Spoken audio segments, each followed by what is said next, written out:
Hey, what's up everyone? Nick here. Welcome back to the Alan Wake Nightmare difficulty walkthrough. We are moving on to the second half of episode 5. So if you remember in the last video, I talked about, splitting this level in half because it kind of feels like this point here is a natural splitting point in the level. The first half of the level is spent fighting your way through the city of Bright Falls, and then the second half is spent fighting kind of through the forests and whatnot. And I'll be honest, I don't necessarily care for this half of the level because it just doesn't feel very original. And I'll kind of explain what I mean by that in a little bit. But first things first, you're going to shoot the chains off of this door. And when you do that, the door's slowly going to open. There's also going to be a couple enemies that ambush you. And so instead of sitting here and standing our ground, because there are going to be a lot of enemies in this half of the level, and things can get pretty tough. So instead of actually standing your ground and fighting, we're just going to dodge the enemies for a couple seconds, and then once the door opens enough, you can run inside. You can see there's a safe haven light waiting for us, and we're pretty much good to move on. And so, yeah, this level in particular, a lot of the times it just feels like you're going from fight to fight. There's never like a calm moment, and you're about to see the perfect proof of that. So, imagine we had just stayed outside and stood our ground and actually fought all those guys. I think there was like 3 or 4, maybe 5 guys, and one of them for sure was a big guy. So that already right there is enough to, cause you some problems. And then as soon as we drop down into this part of this warehouse, we're going to get ambushed again. And so again, instead of fighting or instead of standing our ground, we're actually going to make a run for it, which is the smart thing to do here. So that guy is going to attack you from the right. A good thing to do is kind of try to zigzag in between all of these obstacles. That way the enemies have a harder time chasing you. Now I'm going to make my way here. I'm going to pop a flare next to that big guy, and then I'm going to use the flare to make a run for the light, which is just up ahead on the path. You can see I did take one small hit there, but that's not the end of the world. And there you go. So we just dodged the first 2 fights without very much hassle at all. Now, off in the distance right there, that's the power plant. That is our objective. But before we can do that, you can see that our objective is to cross the transformer yard. And I don't know what it is about this section, but it's harder than it should be. If you just look at it, on its own, it shouldn't be that hard on paper. There's a couple enemies that attack you. That's all. There's nothing like special going on here. But for some reason, I always have a hard time with this section. Maybe it's the kind of like close proximity of the map. Maybe it's just, I don't know. I don't know what it is, but I typically have a harder time with this. So, like you see right here, as soon as you go through this fence, this big guy's going to run at you. So instead, what I'm going to do is I'm going to back up a bit, and I'm just going to work on him.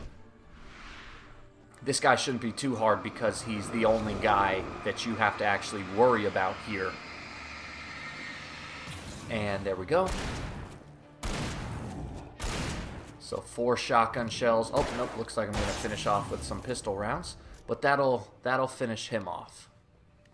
And so now you're good to move on. Now, we are going to actually fight our way through this until we get to the last stretch. Once we get to that last stretch, there's going to be 2 big guys. And we're actually just going to run past them with a flare. So, make sure you have a flare for the occasion. The good news is this is probably the last hard part, not like the Transformer Yard specifically, but this chapter in general. This is probably going to be the last tough part of the game because Episode 6 is actually pretty simple if you know the correct approaches and strategies. Chapter 6 shouldn't be too bad. It's also kind of short.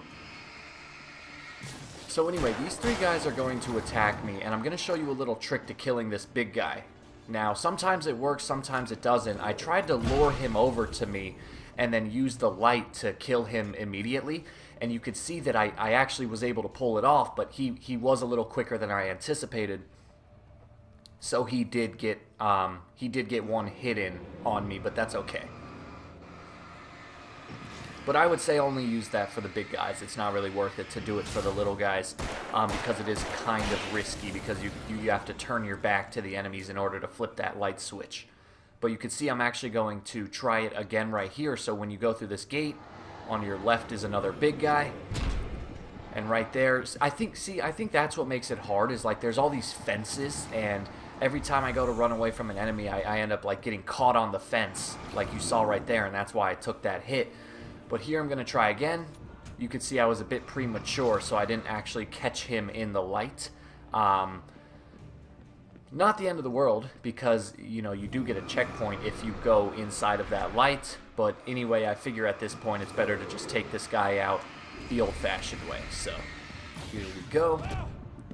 See, that right there was bullshit, too, because I eliminated the darkness from him. And every other time in the game, the enemy gets stunned when that happens. But for some reason, that guy just kept running at me, which I wasn't expecting. So, I don't know, just a bit surprising. Alright, so here we go. We're at the final stretch of the Transformer yard that I was talking about. There's a red box on the wall right here. So go ahead and... There's 3 flares in there that should prove useful later on. And so here we go. This is when I was saying that you're going to want to just kind of make a run for it. So you can see I'm about to get... I'm about to get ambushed by the 2 big guys as soon as I step through here. So all I'm going to do is pop a flare, run past him, and then come over to this construction lift. You are going to have to lower it, and if the enemies happen to chase you, you can just use another flare to buy yourself some time. But otherwise, just get on the lift, and that's pretty much it. And then you can get away from those guys. We are done with the Transformer yard, and yeah, good to move on. But anyway, so like I was saying earlier, I think part of the reason I love the first half of this level so much is because it finally feels different. Like, don't get me wrong, Alan Wake is a fantastic game. I really do enjoy it, but you have to admit that the first kind of 4 levels, they all seem very repetitive. Like, you just are running through forests, killing enemies. You know, sure, sometimes you'll come across a unique location, but for the most part, you're just kind of running through forests. And so episode 5 is the first time where that really kind of switches things up, and you're not in a forest, you're in the actual heart of the city.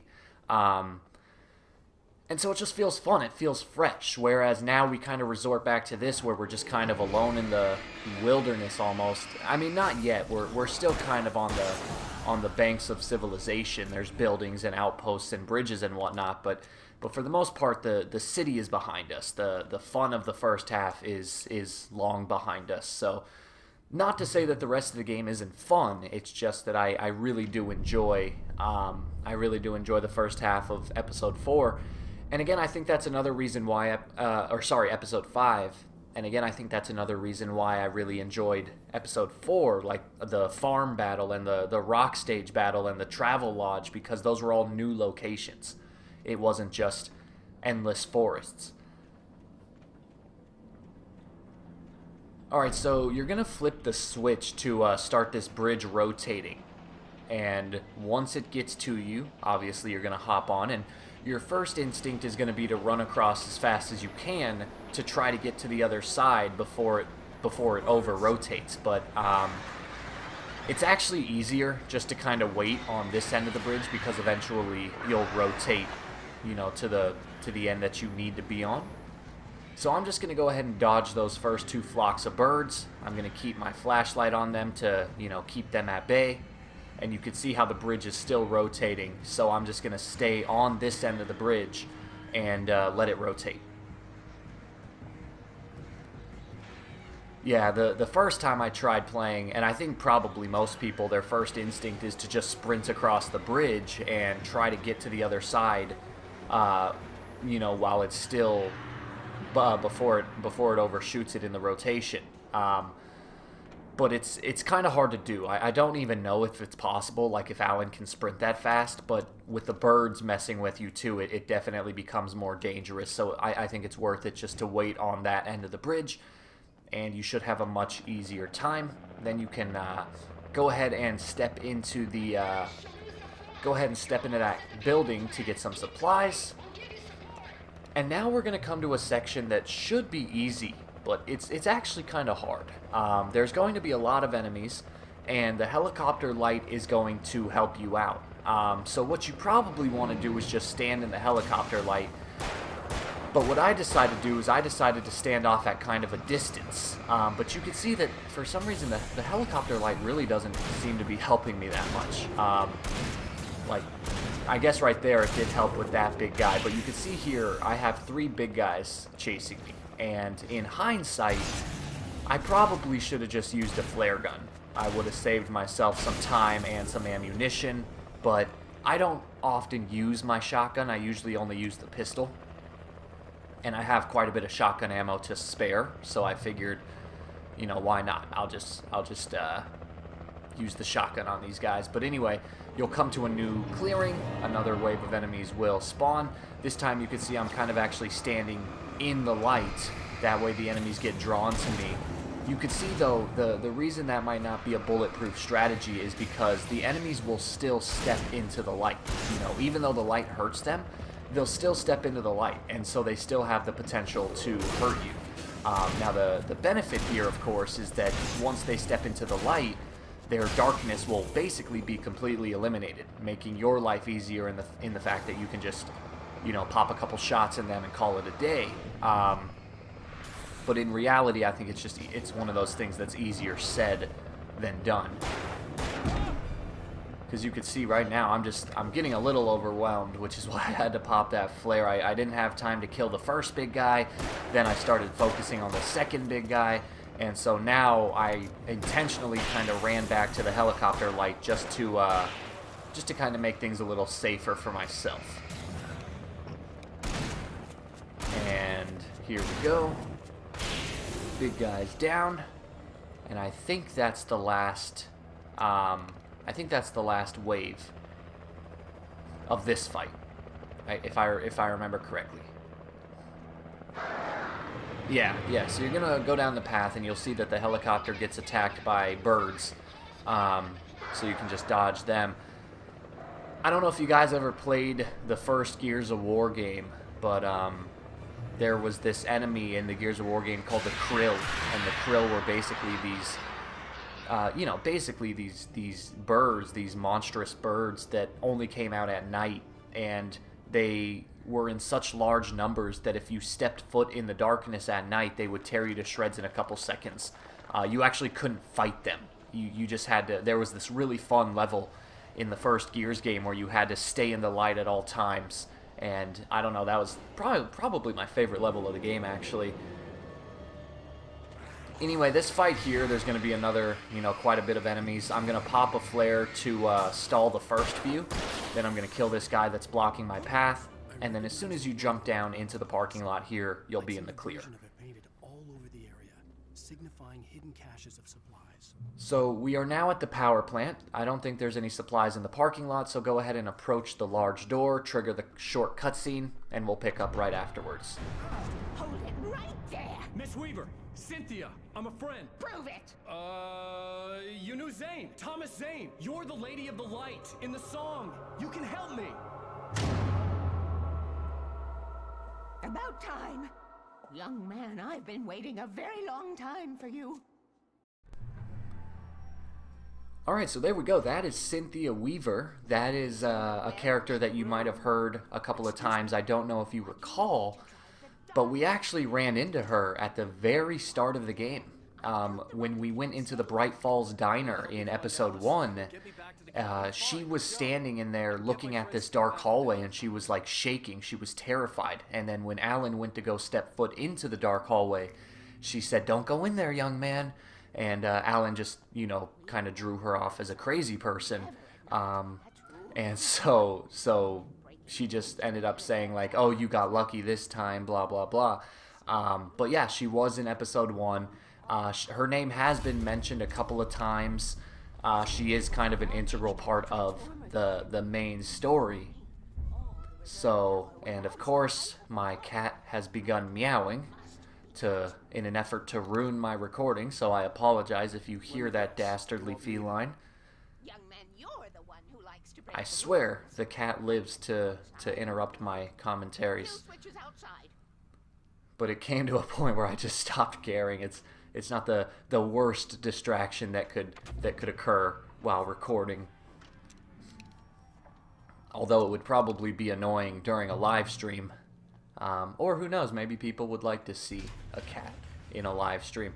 Alright, so after you come down here, I'm going to take a left because I need to go get a Nightmare Manuscript page.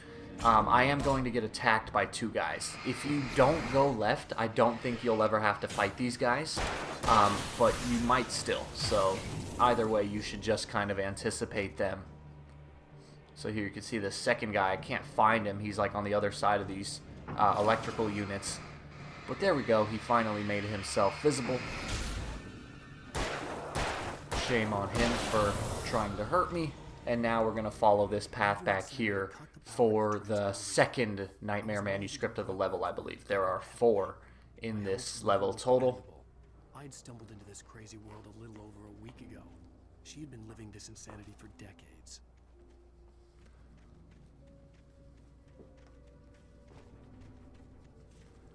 Alright, so now that we got the page, you can continue on the actual path, which is to the right.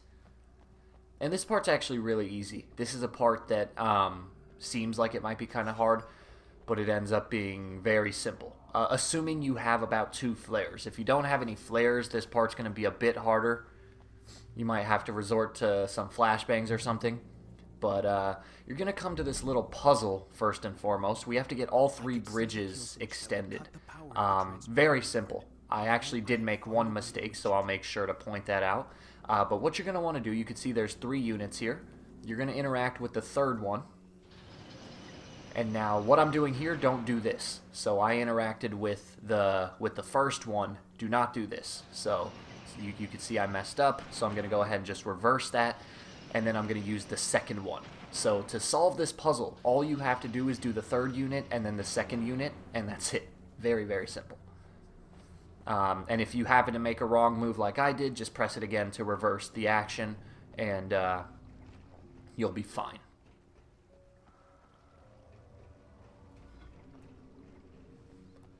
Alright, and then once you get to the end of the path, there's some ammunition and some flares, and then you can go ahead and cut the power. And now you can make your way back, but this time things get a little more dangerous. You can see the bridge have taken on a mind of their own. So you just have to wait for them to extend, run across quickly because they will draw back after a couple seconds, and you don't want to fall down to your death. Even though it's a pretty short drop into some water. I don't think that would really hurt you, but thus is video game logic. Anyway, as you're making your way down this narrow path here, this is when the ambush comes, and this is when you're going to want to use a flare. So I'm going to run past these guys, pop a flare right here, because that will not only ward off the enemies, but it will burn away the darkness on this gate. Get through the gate, continue running. You could see I took a wrong turn right there. That was stupid of me. Now there's another big guy that's going to emerge, so I'm going to stun them a couple times. I'm going to run up these stairs. I'm going to pop another flare. So you can see right now, pop the flare, trigger the gate controls, and now you're just going to have to wait a couple seconds for the gate to open. In the meantime, if you want to, I'm going to shoot a flare gun just for the heck of it. And that should buy me plenty of enough time to get back to this door here. I honestly, I probably could have gone by without shooting the flare, but I figured, why not?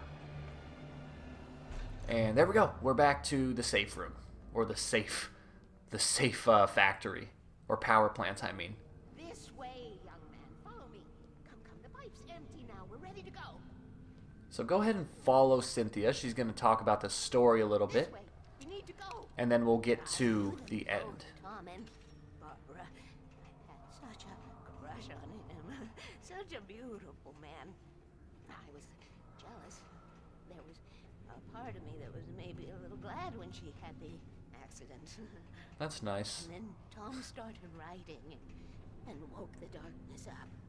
He tried to bring her back, but you can't do that. There are no free rides like that. I'm starting to realize that. Yep. In that case, young man, perhaps you're a smart. So anyway, yeah, there's a couple supplies you can pick up while you're following her. But it wasn't. Barbara was sweet. He didn't understand until it was too late. He tried to undo it, wrote himself, her, everything he'd ever written out of the world. He was so famous. So you probably get the gist of it now. I don't know if you remember back in episode 3, I think it was, Barry was talking about how there used to be a famous author that lived here named Tom, but when he looked him up, he couldn't find a single thing about him, like any piece of writing, any piece of history, and it's because, as Cynthia just said, he ended up writing himself out of the story, essentially writing himself out of history. So everything is all kind of starting to make sense and come together, and it's pretty cool. It's a good story. I still, to this day, I beat the game a day ago. I still don't fully understand the ending. I still don't particularly like the ending. I think it's very pretentious, but that's okay. That's okay. I'll see what you guys think once we get there, because this is still episode 5. Anyway, she's going to open the pipeline. That will trigger another cutscene, and then we'll get on with the last stretch of gameplay. You sustain.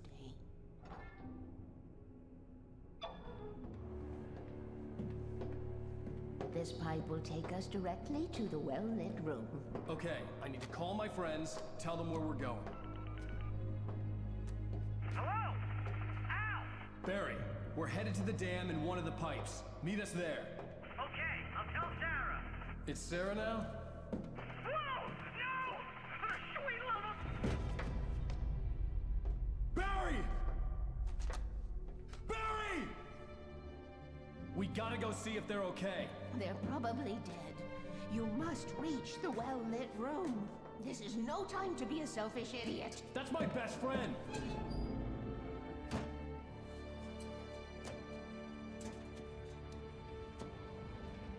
Well, be a fool. I'll use the pipe. I'll meet you at the dam if you make it.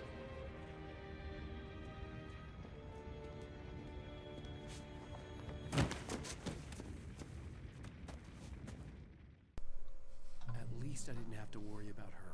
Alright guys, so we got one more stretch of gameplay. I think it's about 13, 12 minutes, something like that. And we're kind of back to the basics. We're in the, we're in the wilderness now, by ourselves.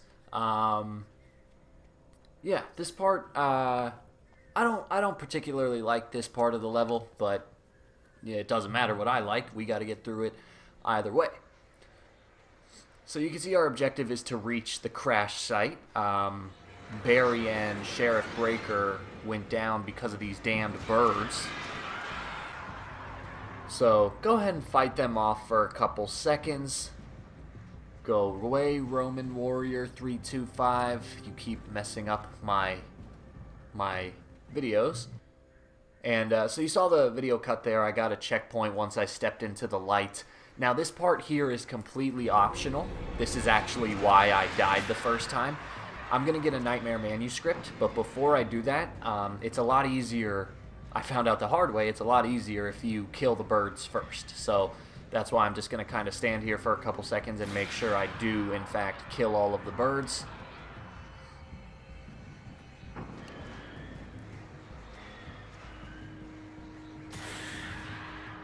So anyway, yesterday I played the first DLC. It's actually pretty short, so I'll probably make a video for that. There are no difficulty levels on the DLCs. Instead, there is an achievement for beating the whole thing without dying or without restarting a checkpoint. So I think I'll probably use that for my walkthrough just to kind of throw a little bit of challenge in there. But anyway, you can see the manuscript is on this log right here on this tree, and while you're on the tree, Alan moves slower. You don't have the ability to sprint, and so that's why I recommend, if you do decide to go for that manuscript, make sure you kill the birds first, because it's a lot harder to fight those birds while on the tree. Well, anyway, So now we're going to get attacked by more birds. I swear to God, the most annoying enemy in this game by far.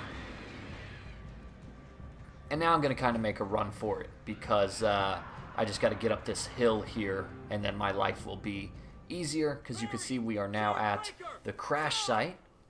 So all we have to do is catch up to Barry and Breaker.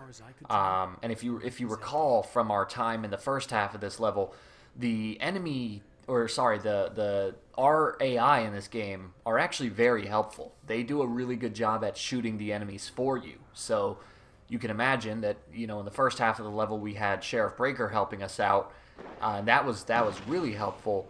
Now we have both of them, so things really shouldn't be too difficult here. But there is going to be kind of a lot of enemies in this next section, and so I recommend using a flare gun. So you see, I'm gonna turn to the right. There's a number of enemies all kind of conglomerated together. I'm gonna shoot a flare, and I'm pretty sure I killed 5 guys with that. Which, yeah, that was 5 guys. I believe you get an achievement for doing something like that, but I already got it a long time ago, so it's unimportant. And now I'm just going to kind of hold my ground. Oh, it looks like I didn't use another flare gun. It's getting to the point where the level's almost over. I'm not really going to need them anymore. But we're not out of the woods yet. There is still going to be one kind of tough area that a flare gun might come in handy. So don't be too eager to use them.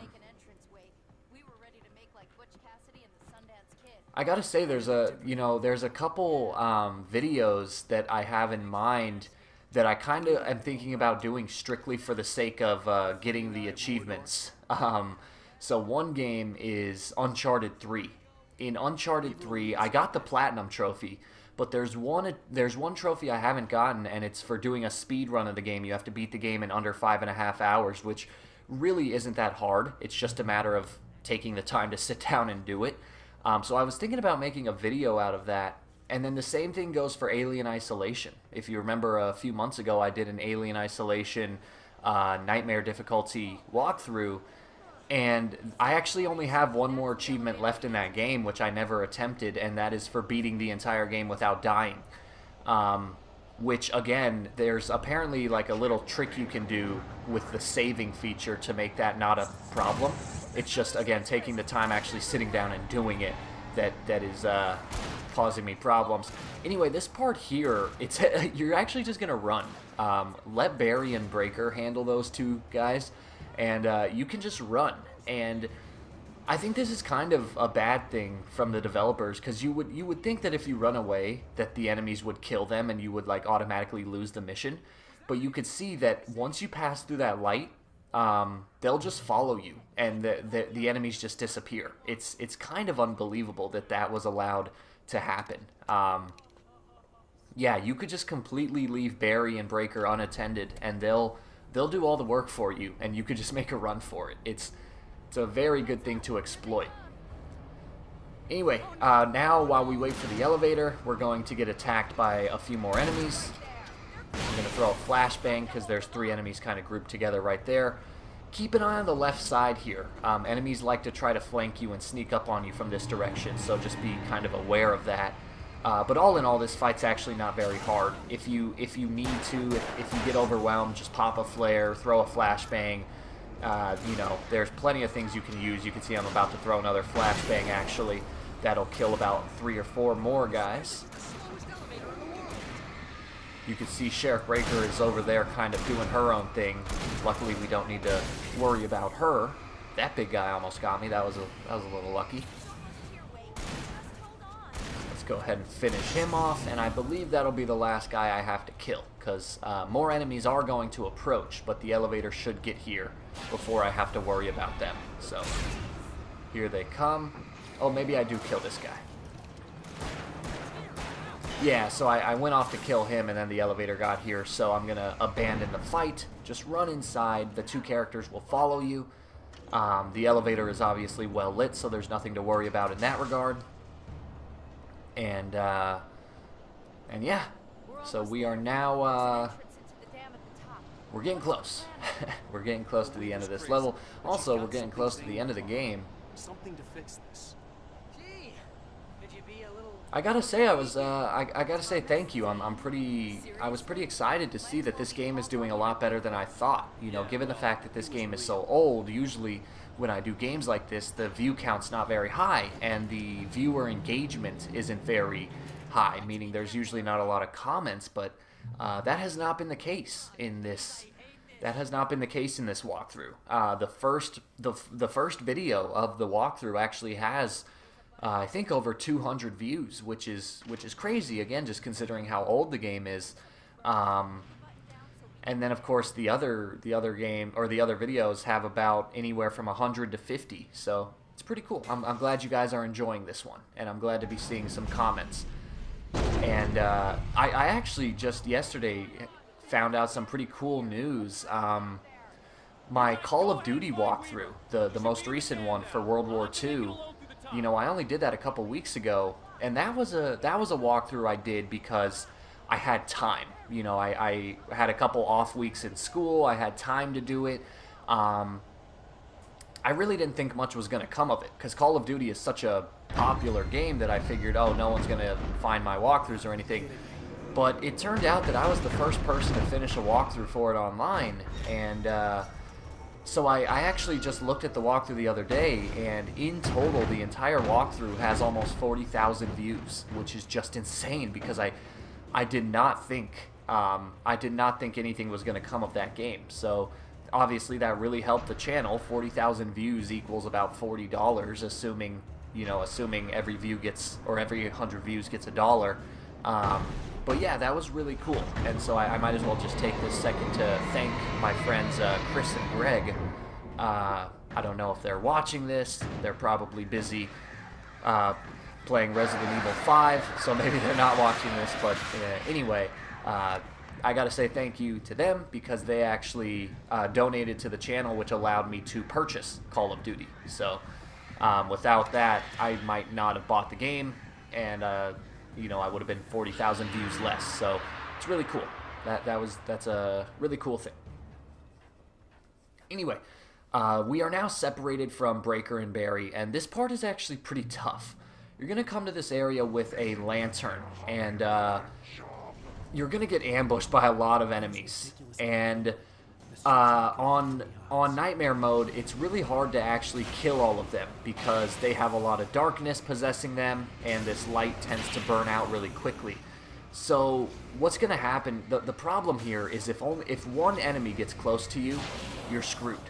So you can see here this big guy, he ends up getting close to me.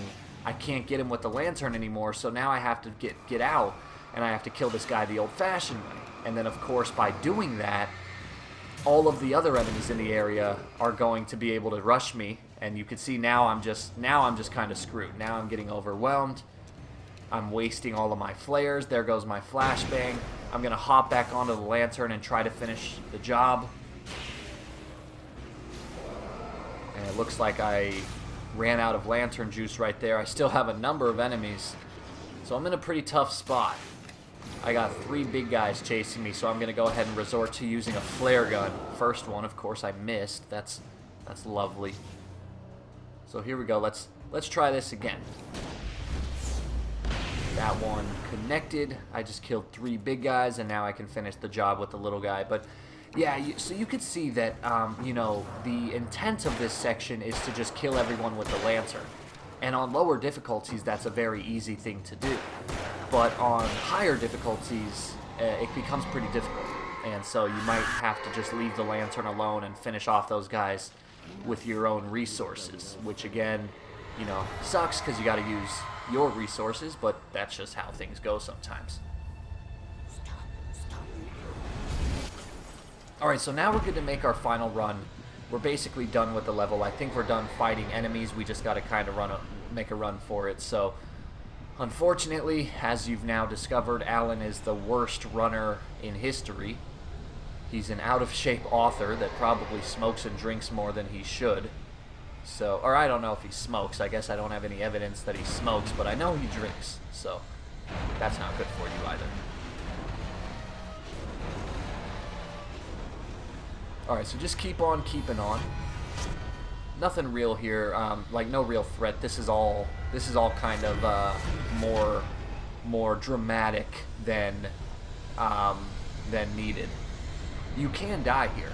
Don't get me wrong. You can die if you go too slow or if you miss a jump or something. Like right here, you can see this floor is missing, so I had to make a jump for it. So it is possible to die here, but in terms of actual difficulty, this is nothing you need to worry about. You just got to kind of keep running. And then eventually you'll get to the end of the bridge. You'll meet up with Barry and the sheriff once more.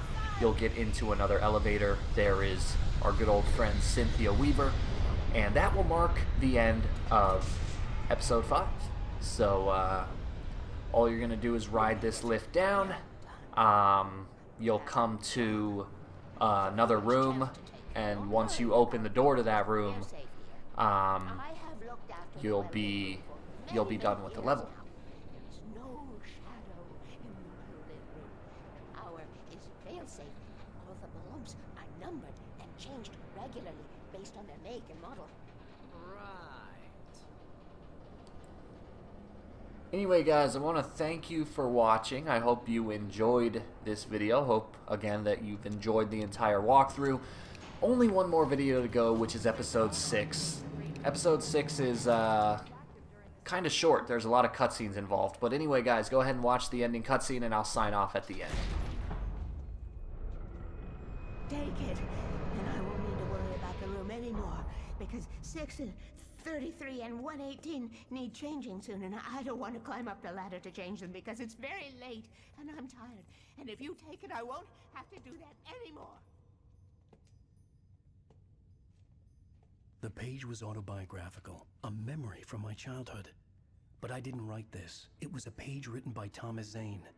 None of them were supposed to exist anymore. Alan, 7 years old, would fight sleep to the bitter end. When he did sleep, he soon woke up, screaming, the nightmares fresh in his mind. One evening, his mother, sitting by his bed, offered him an old light switch. She called it the clicker, and flicking the switch would turn on a magical light that would drive the beast away. To imbue the talisman with all possible power, she added that it had been given to her by Alan's father. Alan never knew him, and anything of his took on mythical proportions in his mind. With the clicker firmly in his hand, Alan finally slept like a baby. Now, almost 30 years later, Alan thought of this as he stood on the rim of Cauldron Lake, the clicker in his hand. He took a deep breath and jumped. My mind swirled. I'd given the clicker to Alice, yet it was here. Zane had written it into existence in a story I had written. I can get to her now. I can finish this.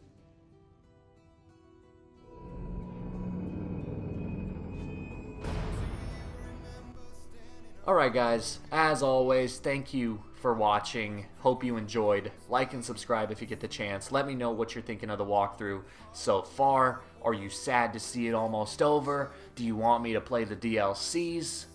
Anything and everything, let me know in the comments down below.